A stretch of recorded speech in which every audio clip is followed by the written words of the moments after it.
Hi hello friends, എല്ലാ കൂട്ടുകാർക്കും പത്തനംതിട്ട സീരിയലിൽ ഇനി വരാൻ പോകുന്ന ഒരു അടിപൊളി എപ്പിസോഡിന്റെ റിവ്യൂയിലേക്ക് തന്നെ സ്വാഗതം കേട്ടോ. ചാനൽ ആദ്യമായിട്ടാണ് കാണുന്നുണ്ടെങ്കിൽ ഒന്ന് സബ്സ്ക്രൈബ് ചെയ്ത് ലൈക്ക് ചെയ്ത് സപ്പോർട്ട് ചെയ്യാൻ വേണ്ടി മറക്കല്ലേ. നമ്മുടെ അജയന്റെ സ്വഭാവ മാറ്റത്തെ കുറിച്ച് അനി നല്ല രീതിയിൽ തന്നെ ആദർശിനോട് പറയണ്ട്. അച്ഛന്റെ സ്വഭാവം മുമ്പത്തെ പോലെയല്ല.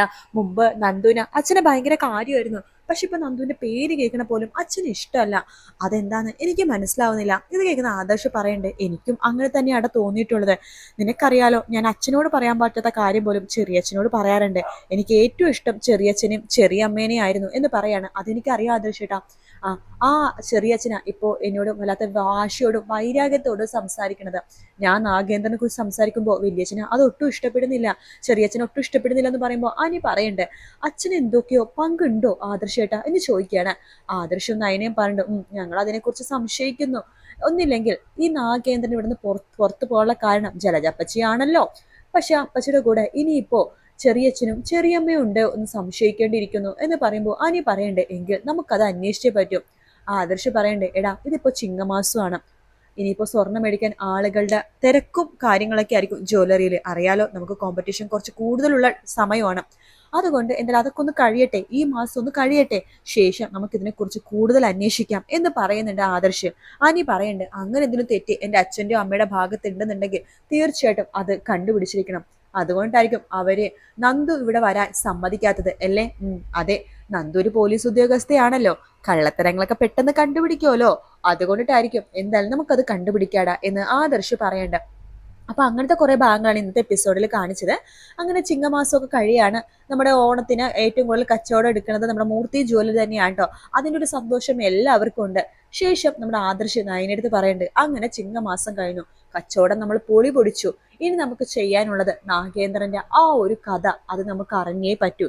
ഈ കഥ അറിയാവുന്ന ആകെ കുറച്ചു പേര് നമ്മുടെ തറവാട്ടിൽ തന്നെയുണ്ട്. മുത്തശ്ശൻ, മുത്തശ്ശി, ചെറിയമ്മ, ചെറിയച്ഛൻ, ജലജാപ്പച്ചി, അങ്ങനെ പലതും. പക്ഷെ അവരാരും വായ തുറന്ന് സത്യങ്ങളൊന്നും നമ്മളോട് പറയില്ല. പക്ഷെ സത്യങ്ങളൊക്കെ അറിഞ്ഞല്ലേ പറ്റൂ. ഇതിപ്പോ എങ്ങനെയാ ഒന്നും അറിയാ എന്ന് ആദർശ് പറയുമ്പോൾ നയനെ പറയണ്ട്, അതെ നമുക്കൊരു കാര്യം ചെയ്യാം ആദർശിട്ടാ, മുത്തശ്ശിയുടെ തന്നെ ചോദിക്കാം. അതിന് മുത്തശ്ശി സത്യങ്ങളൊക്കെ തുറന്നു പറയോ? അതെ, ഞാൻ എന്തായാലും 7-ാം മാസം ഇനിയിപ്പോൾ അടുത്ത ആഴ്ച ഇവിടെ നിന്ന് പോവല്ലേ, 7-ാം മാസത്തിൽ എനിക്ക് എന്താ വേണ്ടെന്ന് മുത്തശ്ശി ചോദിക്കും. ചോദിക്കാതിരിക്കുന്ന ആദർശിട്ടിന് തോന്നുന്നുണ്ടോ? ഇല്ല, തനിക്ക് കൈ നിറച്ച് എന്തൊക്കെയോ തരണമെന്ന് മുത്തശ്ശി പറയണ്ടല്ലോ. എനിക്ക് കൈ നിറച്ച് ഒന്നും വേണ്ട ആദർശേട്ടാ, ഉള്ള തന്നെ ഇടാനും പെറുക്കാനും ഒന്നും പറ്റുന്നില്ല, ഇനിയാണ് കൈ നിറച്ച് അടുത്തത്, അതൊന്നും വേണ്ട. മുത്തശ്ശി അങ്ങനെ ചോദിക്കുമ്പോൾ ഞാനൊരു ആഗ്രഹം അങ്ങോട്ട് പറയും. മുത്തശ്ശി സാധിച്ചു തന്നു ഞാൻ നിർബന്ധം പറയും. താൻ എന്താഗ്രഹം പറയാൻ പോണത്? നാഗേന്ദ്രന്റെ പഴയ ചരിത്രം അത് ഞാൻ അറിയണമെന്ന് പറയും. മുത്തശ്ശിക്ക് പിന്നെ പറയാതിരിക്കാൻ പറ്റില്ലല്ലോ. പൂർണ്ണ ഗർഭിണിയായിട്ട് ഞാനിവിടെ നിന്ന് പോകുമല്ലേ 7-ാം മാസം. അതുകൊണ്ട് എന്റെ മനസ്സിനെ വേദനിപ്പിക്കണതൊന്നും മുത്തശ്ശി ചെയ്യില്ല, എനിക്ക് ഉറപ്പുണ്ട് ആദർശേട്ടാ. മുത്തശ്ശി ആ സത്യം നമ്മളോട് പറയും, ഉറപ്പാണത് എന്ന് പറയുമ്പോൾ, അങ്ങനെ പറഞ്ഞെങ്കിൽ രക്ഷപ്പെട്ടു. പിന്നീട് നമുക്ക് തീരുമാനിക്കണം ഈ വീട്ടിൽ ആരൊക്കെ നിൽക്കണം, ആരൊക്കെ പുറത്തു പോകണമെന്ന്. മിക്കവാറും പുറത്തു പോണ കൂട്ടത്തിൽ നമ്മുടെ അജയൻ ചെറിയച്ഛനും അതുപോലെ തന്നെ നമ്മുടെ ജാനകി ചെറിയമ്മയും പിന്നെ ജലജ അപ്പച്ചിയും അവരുടെ 2 മക്കൾ ഉണ്ടാവുന്ന കാര്യത്തിൽ ഒരു സംശയമില്ല. എനിക്കൊരു കാര്യം ഉറപ്പാടോ, നാഗേന്ദ്രനല്ല ബാക്കിയുള്ളവരെ ചതിയന്മാര്, ചതിച്ചുകള്. ആ കഥ മനസ്സിലാക്കിയ ശേഷം നാഗേന്ദ്രൻ തെറ്റൊന്നും ചെയ്തിട്ടില്ലെങ്കിൽ നമ്മൾ നാഗേന്ദ്രന്റെ കൂടെ നിൽക്കണം. അതിന് മുത്തശ്ശൻ സമ്മതിക്കോ? ആര് പറഞ്ഞു സമ്മതിക്കില്ലെന്ന്? ചതി ചെയ്തത് ആരാണെങ്കിലും മുത്തശ്ശൻ അവരെ ഇവിടെ ചവിട്ടി പുറത്താക്കും. മുത്തശ്ശന്റെ തെറ്റിദ്ധാരണ കൊണ്ടാണ് നാഗേന്ദ്രൻ ഇതൊക്കെ അനുഭവിക്കേണ്ടി വന്നെന്ന് പറഞ്ഞാൽ മുത്തശ്ശന് നാഗേന്ദ്രനോട് ദേഷ്യവും കാര്യങ്ങളൊന്നും കാണില്ല. മുത്തശ്ശൻ തന്നെ നാഗേന്ദ്രനെ ഈ വീട്ടിലേക്ക് കയറ്റുകയും ചെയ്യും. ശരി, അപ്പൊ നമുക്ക് അങ്ങനെ തന്നെ ചെയ്യാം എന്ന് പറയണം. അങ്ങനെ നമ്മുടെ നയനയുടെ 7-ാം മാസത്തെ ചടങ്ങ് വരുവാണ്. നയന വിചാരിച്ച പോലെ തന്നെ മുത്തശ്ശി ചോദിക്കുന്നുണ്ട്, മോൾക്ക് എന്താ വേണ്ടതെന്ന് മുത്തശ്ശി ചോദിക്കുന്ന സമയത്ത് നയന തന്റെ ആവശ്യം മുത്തശ്ശിയുടെ പറയാണ്. അത് പിന്നെ മുത്തശ്ശി, ഞാൻ പറഞ്ഞ മുത്തശ്ശി സാധിച്ചു തരുമെന്നൊന്നും എനിക്ക് തോന്നണില്ല. ആര് പറഞ്ഞ് സാധിച്ചില്ലെന്ന്? മുത്തശ്ശിക്ക് സാധിക്കാൻ പറ്റുന്നതൊക്കെ മുത്തശ്ശി സാധിച്ചു തരൂ. ഓ പിന്നെ ഇല്ല, ചുമ്മാ പറ മോളെ, മോൾക്ക് എന്ത് വേണം? പാലക്ക മാല വേണോ? എന്ത് വേണം പറ. അത് പിന്നെ എനിക്ക് സ്വർണം പണം ഒന്നും വേണ്ട. പിന്നെ എന്റെ മോൾക്ക് എന്താ വേണ്ടത്? അത് ഞാൻ ചോദിക്കണം ഒരു കാര്യത്തിന് മുത്തശ്ശി മറുപടി തന്നാൽ മാത്രം മതി. മോൾക്ക് എന്താ ചോദിക്കാനുള്ളത്? ചോദിച്ചോ. മുത്തശ്ശിതേ വാക്ക് തരാണ്, എന്റെ മോളെ സന്തോഷത്തോടു കൂടി തന്നെ ഈ വീടിന്റെ പടി ഞാൻ ഇറക്കുള്ളൂ. എന്താ അതുപോരെ? മുത്തശ്ശി വാക്ക് പാലിക്കുന്നുണ്ടെങ്കിൽ മുത്തശ്ശി പറയണം, നാഗേന്ദ്രനും ഈ വീടും തമ്മിലുള്ള ആ ഒരു വലിയ പ്രശ്നം എന്താണെന്ന്. മോളെ അത് പിന്നെ മോളത്ത് ഞാൻ എത്ര പ്രാവശ്യം ചോദിച്ചിട്ടുണ്ട്, ഈ നാഗേന്ദ്ര കാര്യം മോള് വിടും മോളെ. മോളിപ്പോ നല്ല സന്തോഷത്തോടെ സമാധാനത്തോടെ ഇരിക്കേണ്ട സമയമാണ്. ഈ നാഗേന്ദ്രന്റെ കാര്യങ്ങളൊക്കെ ആലോചിച്ച് മോൾ എന്തിനാ വെറുതെ സമയം കളയണത്? മുത്തശ്ശി എൻ്റെ ഒരു ആഗ്രഹം കൊണ്ടല്ലേ. നാഗേന്ദ്രൻ ഇവിടെ നിന്ന് എന്തിനാ പുറത്തായത് മുത്തശ്ശി? ഈ വീട്ടിൽ എന്ത് വലിയ ചതിയാണ് 10-20 വർഷം മുമ്പ് നടന്നത്?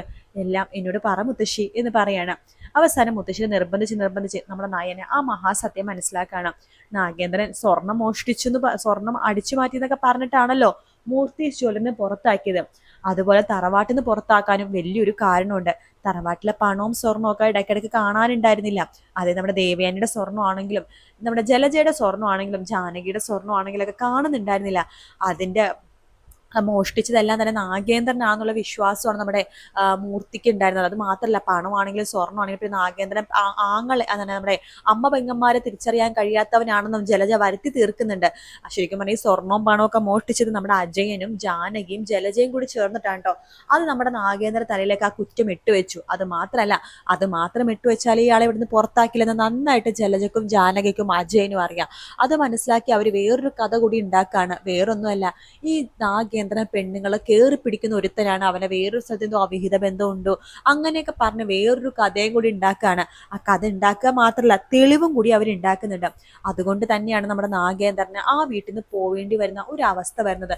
നാഗേന്ദ്രനെ ശരിക്കും ചവിട്ടി പുറത്താക്കാണ്ട് നമ്മുടെ മുത്തശ്ശൻ. അപ്പൊ അങ്ങനത്തെ കുറെ ഭാഗങ്ങളാണ് നമ്മൾ ഇനി വരുന്ന എപ്പിസോഡിൽ കാണാൻ വേണ്ടി പോകുന്നത് കേട്ടോ. നാഗേന്ദ്രന്റെ നന്മ നമ്മുടെ മുത്തശ്ശൻ, നാഗേന്ദ്രൻ ഒരു തെറ്റും ചെയ്തിട്ടില്ല. അത് തന്റെ തെറ്റിദ്ധാരണയായിരുന്നു. 10-20 വർഷം താൻ തെറ്റിദ്ധരിക്കപ്പെട്ടിരിക്കുകയായിരുന്നു എന്ന് മുത്തശ്ശൻ അറിയുമ്പോഴുണ്ടല്ലോ, നമ്മുടെ അജയനെയും ജാനകിനെയും ജലജനെയും ഈ 3 അവിടെ നിന്ന് ചവിട്ടി പുറത്താക്കും. അത് മാത്രമല്ല, നമ്മുടെ നാഗേന്ദ്രനെ ഇനിയിപ്പോൾ തറവാട്ടിലേക്ക് തിരിച്ചു വിളിക്കാനും മുത്തശ്ശൻ ശ്രമിക്കും. പക്ഷെ നാഗേന്ദ്രൻ വരില്ല. കാരണം മുമ്പത്തെ നാഗേന്ദ്രനല്ല. അയാൾക്ക് വീടുണ്ട്, ബംഗ്ലാവ് ഉണ്ട്, അയാൾക്ക് കമ്പനികളുണ്ട്, ജോലിക്കാരുണ്ട്, ജ്വല്ലറി ഉണ്ട്. അതുകൊണ്ട് അയാൾ എന്തായാലും ആ വീട്ടിലേക്ക് നാണം കെട്ട് പോവില്ലെന്നുള്ള കാര്യത്തിൽ ഒരു സംശയമില്ല. പക്ഷെ നാഗേന്ദ്രനോട് ക്ഷമ ചോദിക്കുന്ന മുത്തശ്ശനെ നമുക്ക് കാണാൻ വേണ്ടി സാധിക്കും. അത് മാത്രമല്ല, വേറൊരു സംഭവമുണ്ട്. നമ്മുടെ നവീനാണെന്നുണ്ടെങ്കിൽ നന്ദുവിനെ വിവാഹം കഴിക്കണം, അടുത്ത ആഴ്ച വിവാഹ നിശ്ചയം എന്നൊക്കെ പറയുന്നുണ്ടല്ലോ. അങ്ങനെ നവീനും അവസാനം ആ വലിയൊരു മഹാസത്യം തുറന്നു പറയാണ്, എനിക്ക് നന്ദുവിനെ വേണ്ട, നന്ദുവിനെ ചേർന്നത് അനി തന്നെയാണ്. ഞാൻ ഈ കാണിച്ചതൊക്കെ നാടകമാണ്, അവരെ തമ്മിൽ ഒന്നിപ്പിക്കാനുള്ള നാടകം. പക്ഷെ നവീൻ ഇത് പറയുമ്പോഴേ നവീന്റെ അമ്മ സമ്മതിക്കില്ല. നീ ഇനി എന്തൊക്കെ പറഞ്ഞാലും നീ ഇഷ്ടപ്പെട്ട പെണ്ണാണ് നന്ദു. ഞാനും ഇഷ്ടപ്പെട്ടു തുടങ്ങിയപ്പോൾ അവളെ, അതുകൊണ്ട് എനിക്ക് അവളെ തന്നെ മരുമകളായിട്ട് മതി. നിനക്ക് അവളെ വിവാഹം കഴിക്കാൻ പറ്റുമെങ്കിൽ വിവാഹം കഴിച്ചാൽ മതി, അല്ലെങ്കിൽ നീ വിവാഹം കഴിക്കണ്ട എന്ന് നമ്മുടെ നവീന്റെ അമ്മയും കൂടി പറയാണ്. കാരണം ഇത്രയും നാൾ നന്ദുവിനെ വേണ്ട, നന്ദുവിനായിട്ടുള്ള വിവാഹത്തിന് സമ്മതിക്കില്ലെന്ന് പറഞ്ഞ ആ പുള്ളിക്കാരി തന്നെ എനിക്ക് നന്ദുവിനെ തന്നെ മരുമകളായിട്ട് മതി, നീ അവളെ സ്നേഹിച്ചതല്ലേ, നീ തന്നെ അവളെ കെട്ടണമെന്ന് പറഞ്ഞ് പിടിവാശി പിടിക്കാട്ടോ. നവീൻ അവിടെ ശരിക്കും പറഞ്ഞാൽ കുടുങ്ങി പോവാണ്. ഇതെല്ലാം ഒരു അഭിനയത്തിന്റെ ഭാഗമായിട്ട് ചെയ്താണെന്നുണ്ടെങ്കിലും ഇപ്പതേ നവീന്റെ വിവാഹം നടന്നേ പറ്റുമെന്ന് പറഞ്ഞ് വാശി പിടിക്കുന്നത് നമ്മുടെ നവീന്റെ അമ്മ തന്നെയാണ് കേട്ടോ. അപ്പൊ ആ ഒരു ഭാഗവും നമുക്ക് ഇന്നത്തെ വീക്കെൻഡ് പ്രൊമോയിൽ എന്തായാലും കാണാൻ വേണ്ടി സാധിക്കും കേട്ടോ. വീഡിയോ ഇഷ്ടപ്പെട്ടാൽ ലൈക്ക് ചെയ്യുക, സബ്സ്ക്രൈബ് ചെയ്യുക, കമന്റ് ചെയ്യുക. മറ്റൊരു വീഡിയോ കാണാം. Take care. എല്ലാവർക്കും ബൈ ബൈ.